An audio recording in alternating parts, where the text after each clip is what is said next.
Reminiscing, darling? Yeah, look, they were so cute. Yes, Look yes, at them, so they're cute.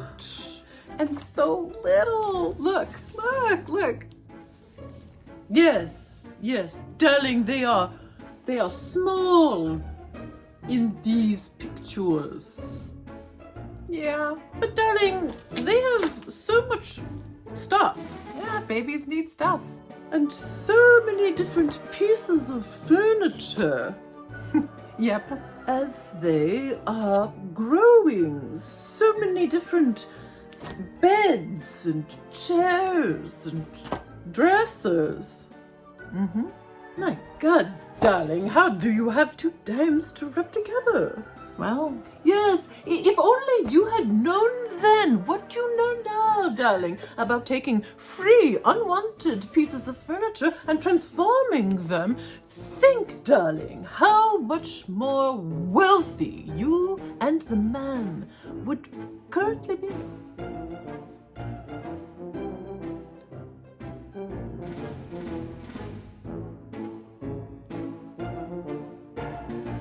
okay, I'm gonna go get to work. Oh, good, darling. Unwanted furniture everywhere is breathing a sigh of relief.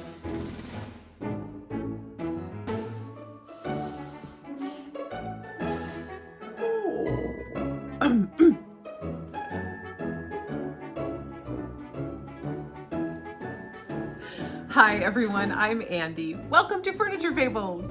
Well, it is everywhere and nobody wants it. Yep, it's all of those furniture pieces from the 80s. This Furniture Fabler has seen it again and again. Folks struggling to give away their 80s furniture pieces. All too often, these relatively well-made pieces of furniture end up in our landfills. And so, why not go back to my childhood roots and my channel roots and give another 80s baby a new lease on life? Here she is, a gorgeous example of 80s functionality and style, the 80s TV stand. Can't you just picture her doing her job back in the day with all kinds of storage for VHS tapes, a super bitchin' VCR cubby, and most importantly, a deep top shelf for a completely tubular TV set. Aw, poor 80s TV stand is feeling like she's lost her relevance. But I actually think her inset door pulls in solid oak are pretty cool. And even though we can see pretty easily that she is not solid wood, and that she's definitely got some party scars, and is also just a little bit grody, ew, her quality is undeniable, and I think we can help her find a new look. And so after loading her up onto the Rhino Cart and giving her a proper 80s music video entrance, I began. I started by deciding to take the doors off and then taking off all of their hardware.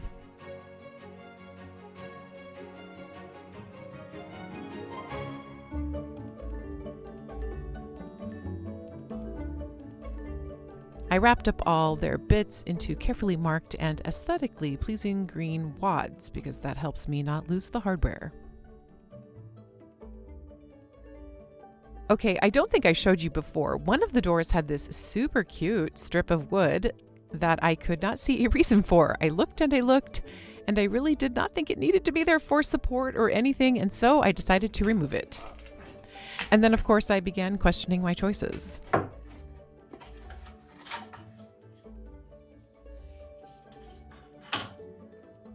Oh, this piece, tiny, flimsy little piece is gonna turn out to be the thing that's holding the whole darn thing together.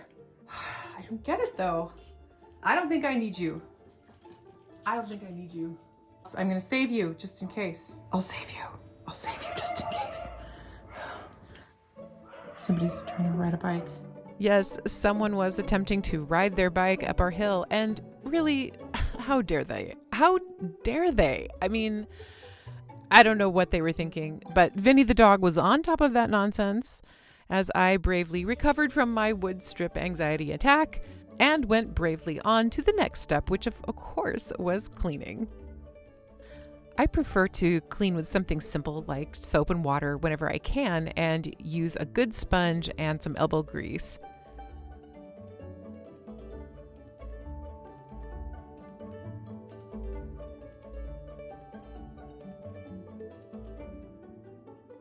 And I always rinse my pieces really, really well.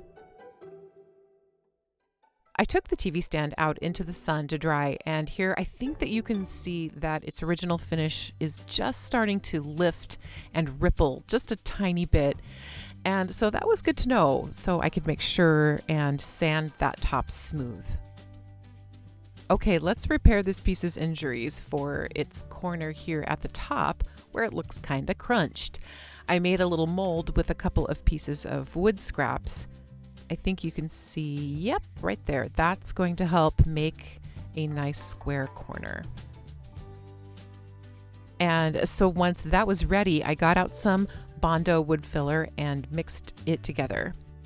Just FYI, Bondo will have a little bit more of an open time if when you mix it, you kind of spread it out. It seems counterintuitive, but there you go, it works. Okay, so I began filling this repair in this back corner, making sure to let those air bubbles out as I was filling, and then giving it a good overfill so I knew I could sand it back level.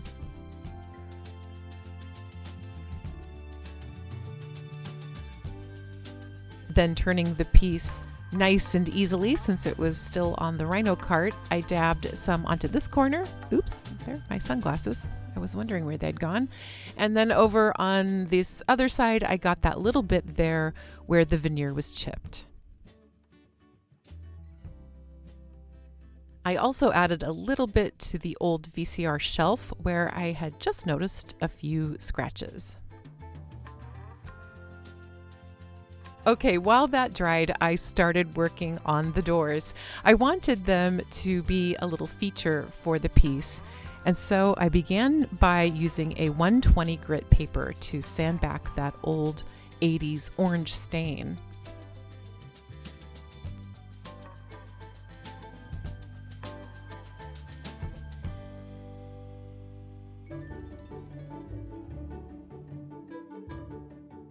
Wow, here you can really see that difference. And there are the two doors side by side. Big difference. To manage those rounded 80s doors, I used a foam abrasive on my 3x4 Surf Prep sander. And by the way, you can get foam abrasives for all kinds of sanders, including hand sanders. So if you don't have this exact sander, you can use a foam abrasive as well. And they are really game changers. To get into those inset handles, I adjusted my sanding pad forward, and that allowed me to at least get that sanding process started, if not completed. And more on that in a second. Okay, our Bondo was dry, so I began to sand back all those repairs, as well as give the entire piece a good scuff sanding to remove any slick varnish and smooth out any spots that were rippling.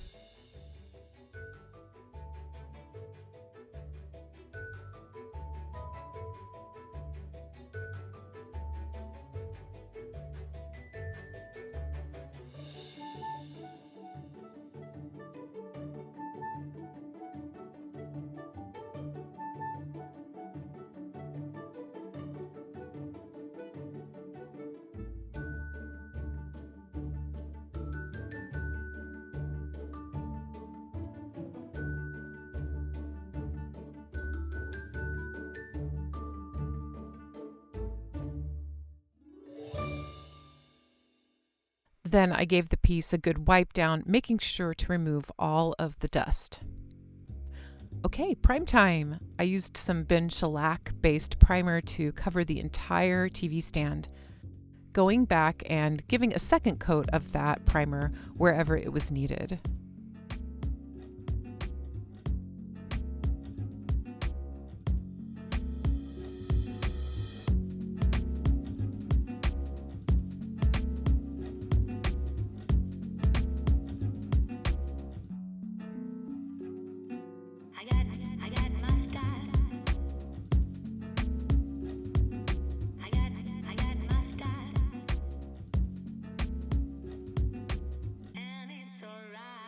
So to finish the job with those inset handles, I grabbed this little detailed sander from just my local Ace hardware store. Totally not a necessary purchase, but look how fancy these adorable pre-cut sanding strips are. Ooh, I love it. In 3 different grit strengths. This was definitely the right tool for this job. It got into those handles really great, and what I couldn't get sanding it flat, I got with the nose of the tool. There you can see the difference between the door that I've done that work on and the one that still has a lot of orange around the edge. Okay, back to the base. I decided to spray this little stand in this light, fresh blue called Little Whale. The paint and the very user-friendly paint gun I am using are both linked below if you'd like to check them out, along with everything else that I am using today.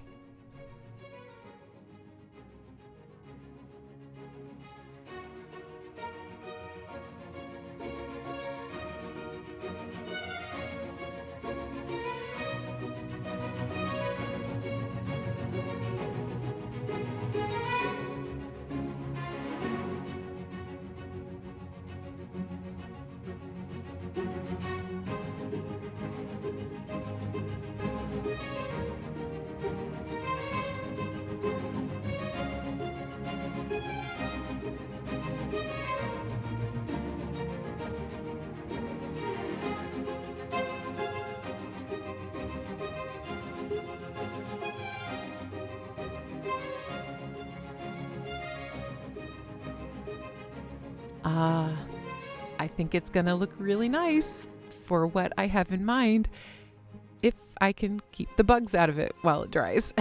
Okay, let's do a paint wash to help cool down our very warm oak doors. My camera died during the first doors treatment, so here comes door number 2. I sprayed the door down with some water, and then using some soft white paint, I coated the entire front of the door. Here we can speed this part up. And then I sprayed it again with my water mister.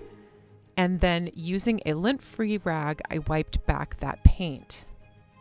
Oftentimes I will mix a paint wash together, maybe 50% paint, 50% water, and then apply it. But this is also a great quick paint wash technique. You just need to remember to mist your piece before and after you've applied the paint when you are using a full strength paint. Okay, want to see something crazy? Watch how the different light and the blue paint color really pulls out those rose pink tones from the whitewashed oak. Isn't that interesting? So to combat that, I decided to do a second paint wash treatment, this time using a neutral with some more golden undertones. And I think for this piece, that's going to make all the difference. Don't be afraid to adjust your paint washes to achieve the tone that you want. They are so flexible. They're just really great.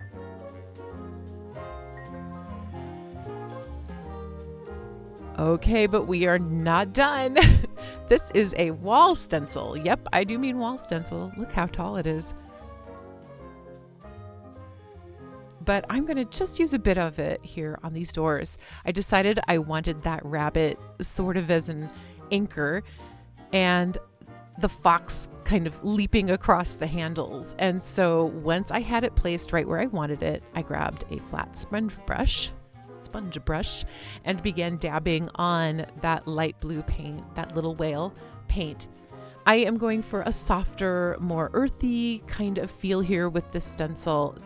So I decided not to worry about doing a top coat over the doors, which is something you can do if you want to get a super clean stencil. And I also didn't bother with any tacky spray to help keep my stencil in place. I just kind of winged it, held it down.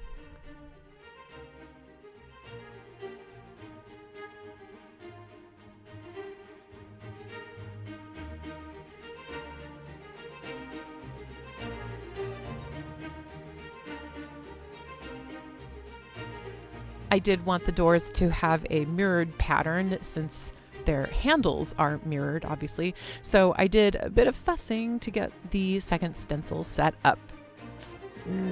Barely giving me any butterfly tail ears. Yeah, butterfly tail ears. Folks, these are the things heard around the Fables workshop. Oh, so cute. Okay, let's add some paper. I grabbed this super fun illustrative paper that always makes me think of one of my all-time favorite children's books. Make a guess as to what you think it is in the comments. I would love to see if you have the same reaction I do. And I added it to the bottom shelf and to the back of the piece as well, and to the top shelf. So what in the world is this? Well, this is the madness of Andy, otherwise known as a piece of acrylic I felt the need to pick up at Home Depot. You see, friends, sometimes I get an idea, and it may not be a good idea, but it's an idea, and I have to try it. I have to try it. It's just that simple. And so even though I could have just added a small piece of regular backing to the open VCR cubby, I found myself measuring this piece of acrylic to fit the entire back of the piece. John's helping me out here. I'm scoring the piece, and then I attempted to break it, but there was no way. No. And I actually scored it a bunch of other times, and I let John try to score it and break it with his superior manly upper body strength. But that thing was not going to crack. And so I did what any red-blooded American woman would do in this situation, obviously.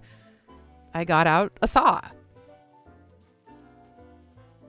I have no idea if there are 10,000 warnings against using a jigsaw with acrylic. I don't think there are, but maybe, who knows? I don't know. I didn't do any research. I just went for it. And yes, I am in open-toed shoes too. My big toe is sort of broken right now, and I can't get it into a shoe at the moment. All kinds of silliness. But I got the piece cut, and so I began removing the old back and questioning this move. Why? Why am I doing this? I cannot help myself. That is why.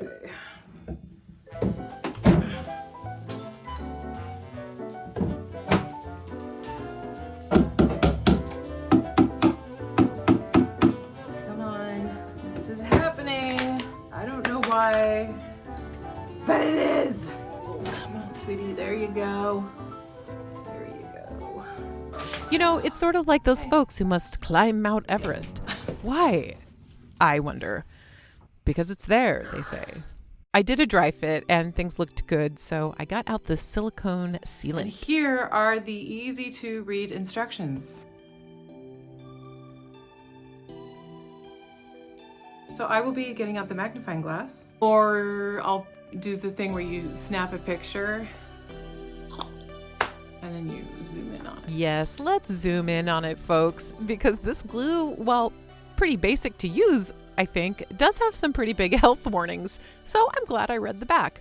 Wearing my protective gloves and mask, I applied a bead all along the back frame, and then I placed my piece of acrylic. Whoops! Gotta pull off the film. Yeah, gotta pull the film off. Okay. And then trying again, and drumroll, and there we go. I think it's down. It's down. Yes, it's down. And I pressed it down like you do when you glue things. And then I attempted to put a screw into a corner, and this happened. It cracked. And so I said, good enough then. I will stop here. And I pulled off the film. Just put a pin in that whole thing. Okay. I gave our doors a very light sanding to remove any little raised bits. And then I paint washed the backs because I had forgotten about them.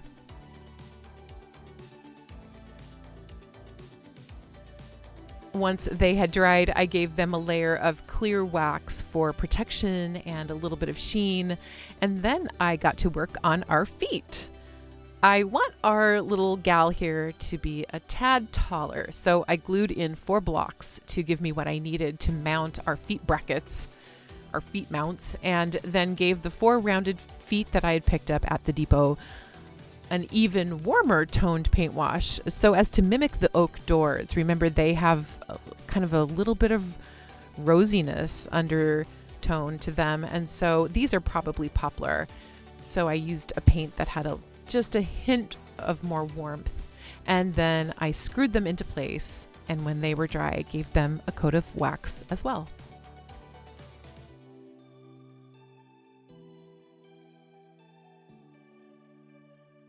Time to put the doors back on. You know, I'll just spare you the unwrapping of the green blobs, but the good news is that they did their job and not a screw was lost. I gave the entire body of the piece a good sanding with a fine grit rad pad, and then wiped back any dust and added a layer of clear wax.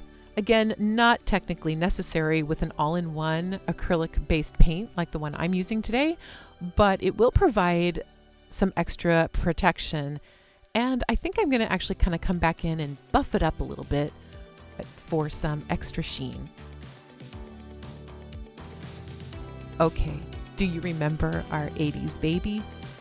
Designed for a different time, who once had all the right moves, space for tapes, and screens with depth? Well, here she is, now. Whoa!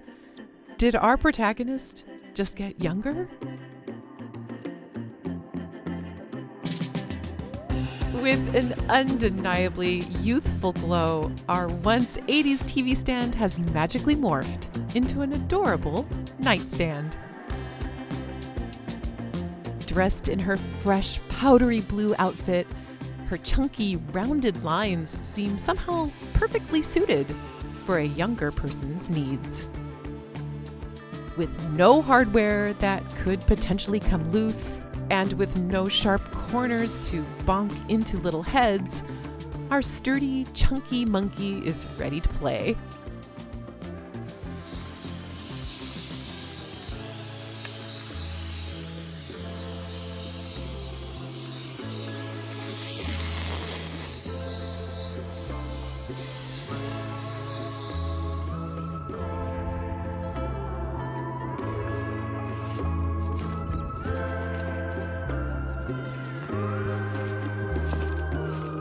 And with her sparklingly adorned back piece, there's no way any monsters could hide inside.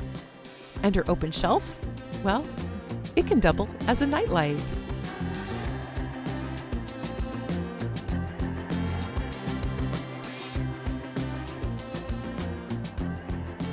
Sweet and modern all at once, our newly one-of-a-kind nightstand is ready for a one-of-a-kind kiddo. So how much did this adorably chunky monkey cost me? Well, the TV stand itself was of course free. The primer and paint together were about $20. The feet were $35. Yep, they're solid wood. That forest stencil was $24. It was meant for another project though, so I think I'll throw in half of the cost. I'll say $12. The acrylic, that piece of acrylic was $48. The little window cling was $8. Throw in another $10 for rags, foam brush, wax, etc. And that brings my total out-of-pocket cost to $133. This is one tricked out little nightstand. So did it make fiscal sense to add that very expensive piece of acrylic to the back of the piece? Probably not.